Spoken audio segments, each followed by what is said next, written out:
ప్రభుని యేసుక్రీస్తు నామములో మీ అందరికీ శుభాలు కలుగును గాక. మీ కుటుంబాల్లో ప్రతి ఒక్కరూ సంతోషం సమాధానంతో జీవించాలని నేను మనసారా కోరుకుంటా ఉన్నాను. ప్రార్థన చేసి దేవుని వాక్యాన్ని ధ్యానం చేద్దాం. ప్రేమించిన మా మంచి యేసయ్య నీకు స్తోత్రాలు. నీ వాక్యాన్ని ధ్యానిస్తూ ఉండగా నీ బిడ్డలైనటువంటి ప్రతి ఒక్కరిని దర్శించండి. అందరి జీవితాల్లో గొప్ప సమాధానాన్ని అనుగ్రహించాలని ప్రార్థిస్తున్నాం. ప్రతి ఒక్క కుటుంబాన్ని మీరు మేలులతో సంతృప్తిపరచని ప్రార్థిస్తున్నాం.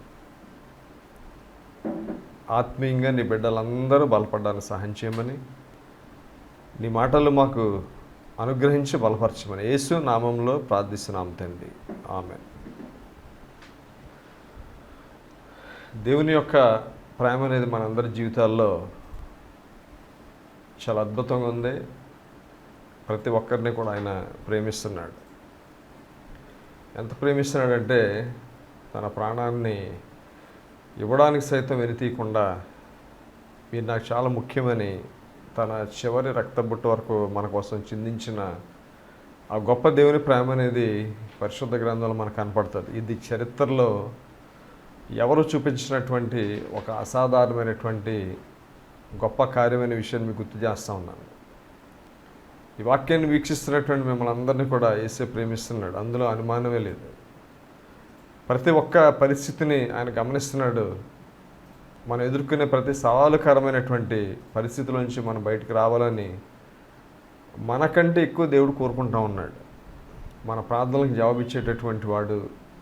అయితే మనం చేయవలసినటువంటిది దేవుడిని ఆశ్రయించడం అనేటటువంటిది మన జీవితాల్లో చాలా ప్రధానమైనటువంటి అంశంగా ప్రతి ఒక్కరూ గుర్తించాలని నేను కోరుకుంటా ఉన్నాను. బైబిల్ చాలా స్పష్టంగా తెలియజేసేది మనుషుల సహాయం వ్యర్థం అని కనపడుతూ ఉన్నది. మనుషులను ఆశ్రయించడం కంటే, రాజులను ఆశ్రయించడం కంటే కూడా దేవునిని ఆశ్రయించడం అనేది మన జీవితాలకి అత్యంత అవసరమైందని పరిశుద్ధ గ్రంథం మనకు తెలియజేస్తూ ఉన్నది. కాబట్టి మనిషి వైపు చూసినప్పుడు కష్టాలు పోతాయంటే పోవనే సమాధానం చెప్తాను నేను. దేవుని వైపే చూస్తే జీవితం ఖచ్చితంగా మనకున్నటువంటి భయానక పరిస్థితుల్లోంచి బయటపడతాం అనేది చరిత్రలో చాలా సందర్భాలని దేవుడు పరిశుద్ధ గ్రంథంలో మనందరి కోసం రాయించడం జరిగింది. సో ఒక వచనాన్ని మీ ముందు పెట్టి ఒక సందర్భాన్ని కూడా ఈరోజు ధ్యానం చేసి మనందరం దేవుని వాక్యంలో బలపడడానికి ప్రయత్నం చేద్దాం. యెషయా గ్రంథంలో 40వ అధ్యాయంలో 31వ వచనం ప్రతి క్రైస్తవుని హృదయంలో సండే స్కూల్కి వెళ్ళే పిల్లోడికి కంఠత వాక్యం కింద ఉంటుంది. అది ఒకసారి చదివి వినిపిస్తాను, మనం చూద్దాం. యెషయా 40:31 వచనం. యెహోవా కొరకు ఎదురు చూచేవారు నూతన బలం పొందుదురు, వారు పక్షిరాజుల వలె రెక్కలు చాపి పైకి ఎగురుదురు, అలయక పరిగెత్తుదురు, సొమ్మసిల్లక నడిచిపోవుదురు. చాలా అద్భుతమైనటువంటి వచనం ఇది. ఎవరి కోసం ఎదురు చూడాలి, ఎవరి వైపు చూడాలి, చూస్తే ఏం జరుగుతుంది, ఎలాంటి రిజల్ట్ ఉంటుంది అనేది చాలా అద్భుతంగా పరిశుద్ధ గ్రంథంలో దేవుడు మన కోసం రాయించడం జరిగింది. ప్రాక్టికల్గా ఆకాశంలో కనుక మన పక్షులను వస్తూ ఉంటే చాలా అత్యున్నతమైనటువంటి శిఖరాలపై బాగా ఆకాశంలో ఎత్తులో విహరించేది ఏది మనకు కనిపిస్తుంది అంటే పక్షిరాజు కనిపిస్తుంది ఖచ్చితంగా. కాకులు మన గోడల మీద కనపడుతూ ఉంటాయి, చెట్ల మీద కనపడుతూ ఉంటాయి, ఎక్కడ చూసినా అవే కనపడుతూ ఉంటాయి. కంటికి కను దూరంలో మనం గుర్తించగలిగే డిస్టెన్స్లో అవే కనపడుతూ ఉంటాయి ఎక్కడికి వెళ్ళినా సరే. ప్రజెంట్ సిచ్యువేషన్లో పిచ్చుకలు ఎక్కడెక్కడో కనిపిస్తూ ఉన్నాయి. ఈగిల్స్, ఈ పక్షిరాజుల గురించి మనం ఆలోచిస్తూ ఉన్నట్లయితే అవి ఆకాశంలో అత్యున్నతమైనటువంటి చాలా హై ప్లేసెస్లో అవి విహరిస్తూ ఉంటాయి. అవి ఎగరగలిగినంత ఎత్తుకి ఏది ఎగరదు అనే దాన్ని మనం గమనించాలి. అవి ఎన్ని సంవత్సరాలు జీవిస్తాయి అని మనం గమనిస్తే ఖచ్చితంగా 70 సంవత్సరాలు బ్రతుకుతాయి అనేది శాస్త్రవేత్తలు తెలియజేసినటువంటి విషయం. అది 70 years వాటి యొక్క జీవిత కాలం. అయితే 70 సంవత్సరాలు అవి ఆకాశంలో విహరిస్తాయా, 70 సంవత్సరాలు చలాకీగా అవి పనిచేస్తూ ఉంటాయా అంటే కాదు అనేటటువంటిది సమాధానం వస్తుంది. మన ఈవెన్ నేషనల్ జియోగ్రఫిక్ ఛానల్లో, డిస్కవరీ ఛానల్స్లో మనం చూస్తూ ఉంటే అవి చాలా అవలేలగా ఎంతో ఆకాశంలో పై ఎత్తుగా ఉన్నా కానీ వాటి కనుదృష్టి అనేది నేల మీద ఉన్నటువంటి దాన్ని కొన్ని కిలోమీటర్ల దూరంలో నుంచి అవి ఖచ్చితంగా అబ్జర్వ్ చేస్తాయి. అంత షార్ప్గా పనిచేస్తాయి. అంత దూరం నుంచి వచ్చి సముద్రాల్లో ఉన్నటువంటి చేపల్ని చాలా ఈజీగా అలా ఒక్కసారి మిస్ అయ్యే ఛాన్సే లేదు. ఈవెన్ కొన్ని సందర్భాల్లో వాటిని అటాక్ చేయడానికి వచ్చినప్పుడు కూడా అవే విజయం సాధించి దాన్ని తీసుకుని ఉన్నతమైనటువంటి ఎత్తులకి వెళ్ళినటువంటి వీడియోస్ మనకి చాలా కనువిందు చేస్తూ ఉంటాయి. షాకింగ్ అనిపిస్తూ ఉంటాయి. ఈ విషయాలు మనకు అవసరమా అనేసి అంటే దాని జీవితం 70 సంవత్సరాలు బతుకుతుంది. బైబిల్లో ఉన్నది ఒక మాట, 90వ కీర్తనలో మనిషికి ఇచ్చినటువంటి దేవుడు ఇచ్చిన ఆయుష్ 70 years, 70 సంవత్సరాలు. అధిక బలం ఉంటే 80 సంవత్సరాలు. ఇదంతా చాలా దీనికోసం మనం తీవ్రమైనటువంటి శక్తిని కూడగట్టుకుని హాస్పిటల్ చుట్టూ తిరుగుతా చాలా కష్టాల పడతానే ఈరోజు ఈ జీవితాన్ని ముందుకు తీసుకెళ్తున్నాం. మనం 30 సంవత్సరాలకి 40 సంవత్సరాలకి రకరకాల జబ్బులతోటి మనుషులు చాలా దారుణమైనటువంటి పరిస్థితులు ఎదుర్కొంటూ ఉన్నారు. వయసుతో సంబంధం లేకుండా గతంలో అయితే 50 above 60 వచ్చేసేటప్పటికి వచ్చేది రోగం అనేటటువంటిది ఈరోజు 30-40 వచ్చేసేటప్పటికే మనుషులు మెట్లెక్కలేని స్థితి, నడవలేనటువంటి స్థితి, శరీరంలో ఓపిక లేనటువంటి పరిస్థితిలో మనిషి బతికేస్తూ ఉన్నాడు. అంటే మనం ఖచ్చితంగా ఏం చెప్తాం, ఆహారపు అలవాట్లు అలాగ అయిపోయినాయండి, ఫుడ్ పొల్యూట్ అయిపోయింది కాబట్టి మన పరిస్థితులు ఎలా ఉంటున్నాయి అనుకుంటున్నాం. కానీ వాస్తవానికి స్థితిగతులు అనేది ఎప్పుడూ కూడా ఒకలాగా ఉంటాయి. అది పొల్యూట్ అయిపోయినా సరే, అది ఎంత దారుణమైనటువంటి సిచ్యువేషన్ ఉన్నా సరే దేవుడు దాన్ని ఖచ్చితంగా మార్చగలిగే పరిస్థితులు కనపడుతూ ఉంటాయి. ఎలీషా కాలంలో శిష్యులకి ఆహారంలో విషం ఉందని తెలియజేసినప్పుడు దాన్ని దేవుడు పరిశుద్ధపరిచినటువంటి సందర్భాలు చాలా అద్భుతంగా కనిపిస్తాయి బైబిల్లో మనకి. అవి చదివినప్పుడల్లా ఆశ్చర్యాన్ని కలుగుతూ ఉంటాయి. కానీ మనకు అనుభవంలోకి వచ్చేసేటప్పటికి మనకెందుకు జరుగుతుందిలే అనేటటువంటి కోణంలో మనం ఆలోచిస్తూ ఉంటాం. ఇక్కడ ఈ పక్షిరాజు గురించి ఆలోచిస్తే 40 సంవత్సరాలు వచ్చేసేటప్పటికి వాటికి ఉన్నటువంటి ఈ ఫెదర్ సేకలు ఊడిపోవడం స్టార్ట్ అవుతాయి. ఆ ముక్కు షేపు వంకరగా వచ్చేస్తుంది. ఏదైతే ఈ గోళ్ళు ఉన్నాయో అవి షేప్ కోల్పోయి ఉండాల్సినటువంటి రీతిలో ఉండకుండా బాగా పెరిగిపోయి వంకరలు తిరిగిపోయి తన ఆహారాన్ని సమకూర్చుకోవడానికి గతంలో చాలా ఈజీగా వెళ్ళి పట్టుకున్నంత సులువుగా పట్టుకోలేనటువంటి పరిస్థితులకు వచ్చేస్తాయి 40 సంవత్సరాల వయసు వచ్చేటప్పటికి. అంటే 40 సంవత్సరాలు చాలా ఈజీగా చలాకీగా బతికినటువంటి ఆ పక్షుల ఆ గ్రద్దల జీవితాల్లో 40 సంవత్సరాలు వచ్చేసేటప్పటికి మార్పులు చోటు చేసుకుంటాయి. ఈకలు ఒక్కొక్కటి ఊడిపోవడం స్టార్ట్ అయ్యి అందవిహీనంగా తయారైపోతాయి. సో వాటిని గూర్చి శాస్త్రవేత్తలు తెలియజేసేది ఏంటంటే వాటికి పాజిటివ్ థింకింగ్ ఎక్కువ అంట, కొంచెం మంచిగా ఆలోచిస్తాయి అంటారు. మరి వాళ్ళ ఆలోచనలు వాళ్ళకి ఎలా తెలుసు వాటి ఆలోచనలు. సో ఇలాంటి పరిస్థితుల్లో ఆ పక్షిరాజు ముందున్నటువంటి ఆప్షన్లు 2, ఒకటి బ్రతకడం లేదంటే చచ్చిపోవడం.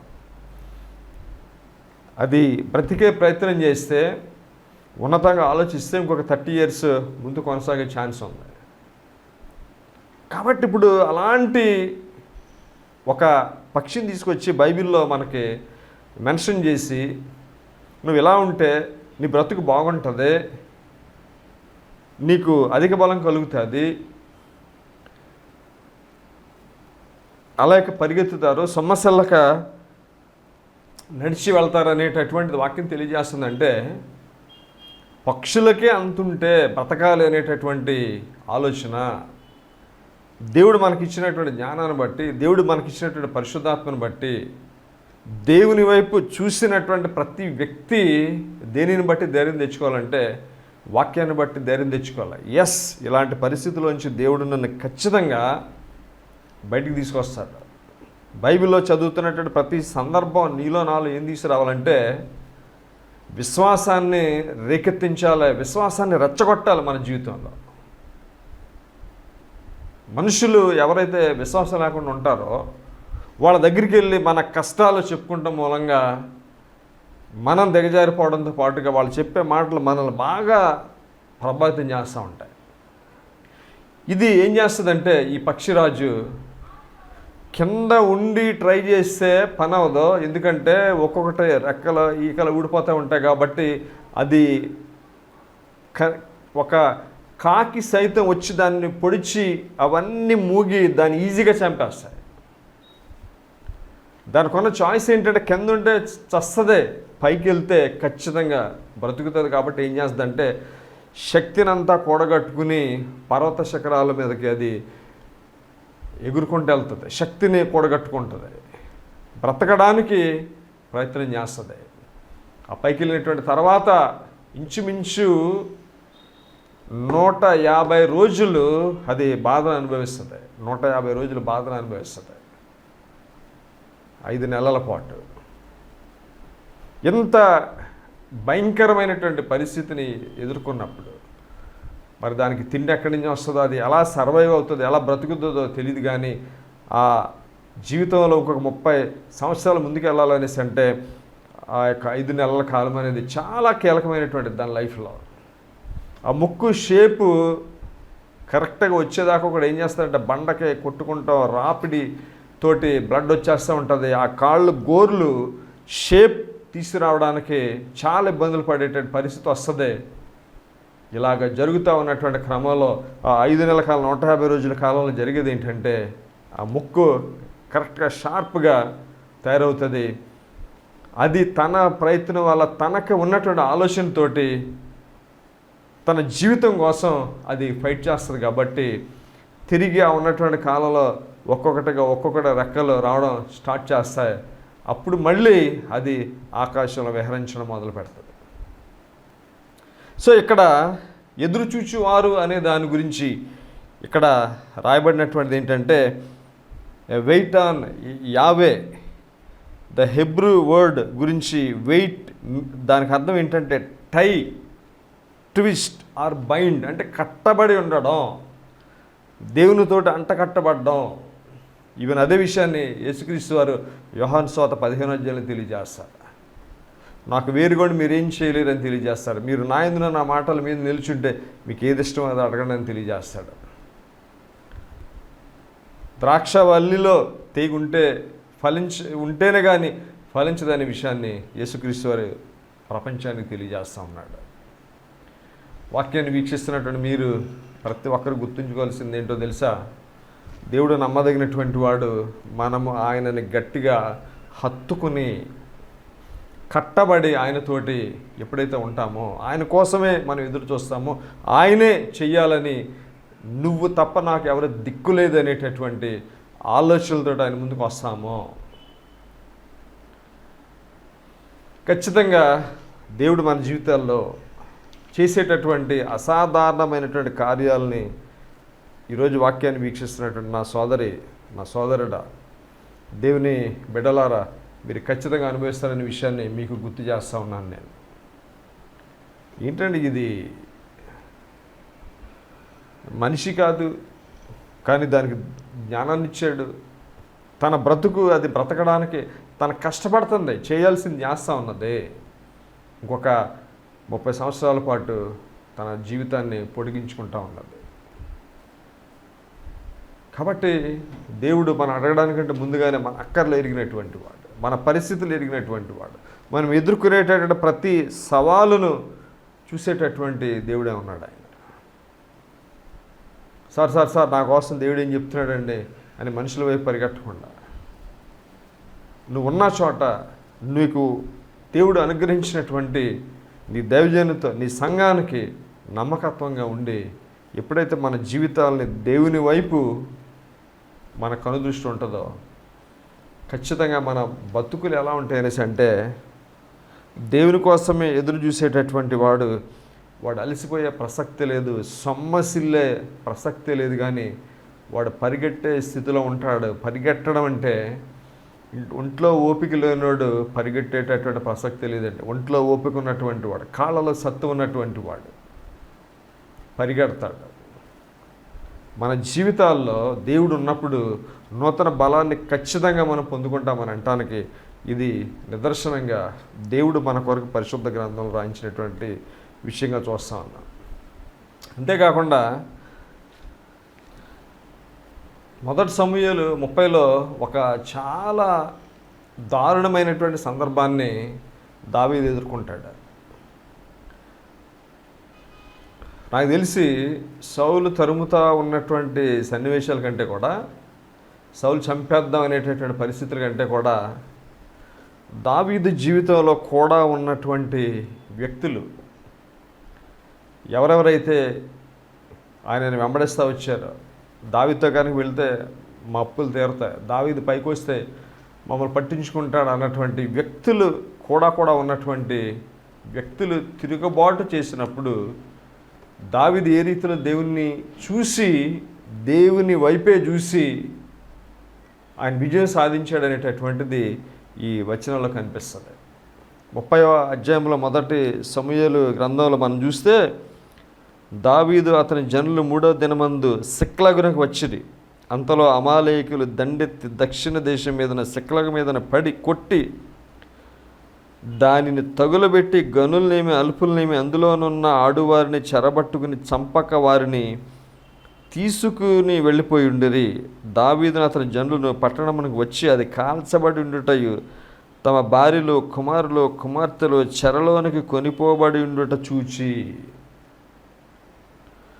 ఎంత దారుణమైన విషయం ఏంటంటే, సిక్లగు అనేటటువంటి ప్రాంతంలో అమాలేకులు దండెత్తి వాళ్ళు చాలా చోట్ల తిరుగుతా సిక్లగు మీద అటాక్ చేసి భార్యల్ని బిడ్డల్ని వారికి కలిగినటువంటి సమస్తాన్ని తీసుకెళ్ళడంతో పాటుగా అక్కడ ప్రాంతాన్ని కాల్ చేసి వాళ్ళకి ఏమీ లేకుండా అంతా దోచుకుని వెళ్ళిపోయినటువంటి పరిస్థితిలో దోషిగా ఎవరు కనపడుతున్నాడు అనేసి అంటే, అక్కడ ఉన్నటువంటి ప్రతి వ్యక్తి చెయ్యి కూడా ఎవరి మీదకి వెళ్ళిందంటే, దావీదుతో గనక మేము ఉండకుండా ఉంటే మా బతుకులు బలిగుండే అని వాళ్ళు అనుకుని ఉండొచ్చు. ఆ పరిస్థితుల్లో అతనితో చేరడానికంటే ముందుగా ఇతనితో ఉంటే మా లైఫ్ బాగుంటుందని అనిపించింది. కానీ అమాలేకులు దండెత్తి వచ్చేసేటప్పటికి తమ బిడ్డల్ని భార్యల్ని తమకు కలిగినటువంటి సమస్తాన్ని వాళ్ళు ఎత్తుకుని పోయేటప్పటికి, చెరపట్టుకుని వెళ్ళిపోయేటప్పటికి అన్ని చేతులు కూడా దోషిగా ఎవరు చూపిస్తున్నాయి అంటే దావీదు వైపు చూపిస్తా, నీతో ఉన్నాం కాబట్టి, నీ కూడా మేము వచ్చాం కాబట్టి మా బతుకులు ఇలాగ నాశనం అయిపోయినాయి అన్నటువంటి రీతిలో చాలా తీవ్రమైనటువంటి పరిస్థితిని, ఒక దారుణమైనటువంటి పరిస్థితిని దావీదు ఎదుర్కొంటా ఉన్నాడు. నాకు తెలిసి తన జీవితంలో మొట్టమొదటి అత్యంత క్లిష్ట పరిస్థితి ఏదైనా ఉందనేసి అంటే ఇదే. సో ఇలాంటి పరిస్థితుల్లో మనం కనుక ఎవరైనా ఉన్నట్లయితే మనం చేసేది ఏంటంటే ఖచ్చితంగా పారిపోయేవాళ్ళం. వందల సంఖ్యలో ఉన్నటువంటి వ్యక్తులు, ఆగ్రహావేశాలతో ఉన్నటువంటి వ్యక్తులు తమ భార్యల బిడ్డల్ని చెరపట్టుకుని వెళ్ళిపోయారు. ఈ వ్యక్తిని వెంబడించాం కాబట్టే మేము ఈ దిక్కులేని స్థితికి వచ్చాం, మా బతుకులు ఇలాగ అయిపోయినాయని అనుకున్నటువంటి వ్యక్తులు తిరుగుబాటు చేస్తూ ఉంటే ఎవరికైనా సరే ఆ పరిస్థితులు గుండెకి చస్తాడు ఖచ్చితంగా. అయితే అక్కడ జరిగింది ఏంటో చూద్దాం. 4వ వచనంలో, ఇక ఏడ్చుటకు శక్తి లేనిపోయినది బిగ్గరగా ఏడ్చిరి. తర్వాత 6వ వచనంలో మనం చూస్తున్నాం, దావీదు మిక్కిలి దుఃఖపడిన మరియు తమ తమ కుమారులను బట్టి కుమార్తెలను బట్టి జనులందరికీ ప్రాణం విసిగినందున రాళ్ళు రువ్వి దావీదుని చంపుదమ రండని వారు చెప్పుకొనగా. కుమారులు కుమార్తెల భార్యల విషయంలో ఈరోజు మా స్థితికి కారకుడు ఎవడంటే దావీదు అని వాళ్ళందరూ వేలు చూపిస్తున్నటువంటి టైంలో, ఆగ్రహవేశాలతో రగిలినటువంటి పరిస్థితుల్లో ఏడ్చి కనీసం ఏడవడానికి కూడా శక్తి లేనటువంటి బలహీనులు అయిపోయినటువంటి పరిస్థితుల్లో, అంటే ఎంత దారుణమైనటువంటి పరిస్థితి అనేది ఆలోచించండి ఒకసారి. సంతోషంగా వాళ్ళు ఎక్కడికి వెళ్ళి ఉంటారు, ఏదో పని ముగించుకుని తిరిగి వచ్చి ఉండొచ్చు. వచ్చేసేటప్పటికి పరిస్థితి ఏంటి అని గమనిస్తే ఆ ఊరు తగలబడిపోవడం, వాళ్ళకి సంబంధించినటువంటి ఎవ్వరూ అక్కడ లేకపోవడం అనేటటువంటిది చాలా జీవితంలో అత్యంత దిగ్భ్రాంతి గురి చేసేటటువంటి విషయం అది. సో ఇలాంటి పరిస్థితుల్లో నాకు తెలిసి ఈ పర్టికులర్ సిచ్యువేషన్లో ఇంతమంది పురుషులు ఉన్నటువంటి ఈ గుంపులో దేవుని వైపు చూద్దాం, దేవుడు ఏదో చేస్తాడు, సోదరా నువ్వేమీ దిగులు పడొద్దు, మనందరం కలిసి ప్రయాణం చేస్తున్నాము, కలిసే దీన్ని ఎదుర్కొందామనే ఆలోచన కాకుండా ఒక్కసారిగా అందరూ దావీదు మీదకి తిరగడం అనేటటువంటిది దారుణమైనటువంటిది. అందులో నాకు తెలిసి దేవుని కోసం ఎదురు చూసేటటువంటి వాడు, దేవుని ప్రేమించేటటువంటి వాడు, దేవుణ్ణి దావీదులాగా ఆరాధించేటటువంటి ఏ ఒక్కడో లేడు. కాబట్టి కనీసం వాళ్ళని సర్ది చెప్పే ఒక్కడు కూడా తన పక్షాన నిలబడనటువంటి పరిస్థితుల్లో 8వ వచనంలో, నేను ఈ దండును తరిమినడల దాన్ని కలుసుకుందునా అని యెహోవా యొద్ద దావీదు విచారణ చేయగా, యెహోవా తరుము, నిశ్చయముగా నీ వారిని కలుసుకొని తప్పక నీ వారిని అందరినీ దక్కించుకుందు అని సెలవిచ్చాను. ఏం చేశాడు దేవుడు? దేవుని దగ్గరికి వచ్చి, ప్రభా నా కష్టం ఇది, నా బాధ ఇది, నేను వాళ్ళని ఒకవేళ తరిమితే నేను వాళ్ళని పట్టుకుంటానా అని దేవుని దగ్గర విచారణ చేస్తే దేవుడు ఏం చేశాడంటే సమాధానాన్ని ఇచ్చాడు. మరి నా ప్రియమైనటువంటి సహోదరులు గమనించండి, దావీదు ఎవరి దగ్గరికి వచ్చాడు? పాస్టర్ల దగ్గరికి పరిగెట్ల, లేదనేసి అంటే పలానా సుబ్బారావు, అప్పారావు, వెంకయ్యమ్మ గారు ప్రార్థన చేస్తుంది, చాలా మంచి ఆసక్తితో ప్రార్థన చేస్తుంది, ఆవిడ దగ్గరికి వెళ్తే నాకైనా సమాధానం దొరుకుద్దేమోనని అట్టు పరిగెట్టడం కాదు. కానీ డైరెక్ట్గా ఎవరి దగ్గరికి వచ్చాడు అనేసి అంటే దేవుని దగ్గరికి వచ్చి దేవుని దగ్గర విచారణ చేసి దేవుని దగ్గర కనిపెట్టి, దేవా నేను కనుక్కుంటానా, నాకు ఖచ్చితంగా దొరుకుతారా, ఏం జరుగుతుంది అని అన్నప్పుడు దేవుడు మాట్లాడడానికి మనం చూస్తూ ఉన్నాం. దేవుడు ఈరోజు మాట్లాడడానికి తన పరిశుద్ధ గ్రంథాన్ని ఈరోజు వీక్షిస్తున్నటువంటి మీ అందరికి ఇచ్చాడు. ప్రతిరోజు వాక్యం చదివేటటువంటి వాడితో ప్రతిరోజు దేవుడు మాట్లాడతాడు. ఒక సర్వేలో తెలియనటువంటి విషయం ఏంటంటే, కనీసం వారంలో 4 సార్లు వాక్యాన్ని ధ్యానించేటటువంటి వాళ్ళలో కనీసం 60% మంది ప్రజలు శోధనల్ని చాలా సులువుగా అధిగమిస్తున్నారంటండి. పాపాన్ని వాళ్ళు ఎదిరిస్తున్నారంట. అంటే వాక్యాన్ని ధ్యానం చేయడం వల్ల, ప్రభుని వెతకడం వల్ల మనం చేసేది ఏంటంటే, టీవీలో మన అభిమాన స్టార్స్ చెప్పేటటువంటి వాక్యం ఏదైతే ఉంటుందో దాన్ని వింటా మనం గడిపేస్తూ ఉంటాం. దాన్ని నేను తప్పు పట్టడం లేదు, కానీ దేవుడు ప్రత్యక్షంగా మనతో మాట్లాడాలనేసి అంటే మనం అంటూ ఉంటాం, ఇవాళ ఈ టీవీలో వాక్యం చూస్తున్న దేవుడు నాతో మాట్లాడాడని. గుడ్. కానీ అదే సందర్భంలో వాక్యం ధ్యానిస్తూ ఉంటే ఖచ్చితంగా ఆయన మీతో మాట్లాడతాడు, మీకు సమాధానం ఇస్తాడు, మీకు సరైనటువంటి గైడెన్స్ ఇస్తాడు. ఇక్కడ దావీదు దేవుడి దగ్గరికి వచ్చాడు కాబట్టి దావీదుకి దేవుడు గైడెన్స్ ఇచ్చాడు, నడిపించాడు, నువ్వు వెళ్ళు ఖచ్చితంగా జరుగుద్ది అనేసి అన్నాడు.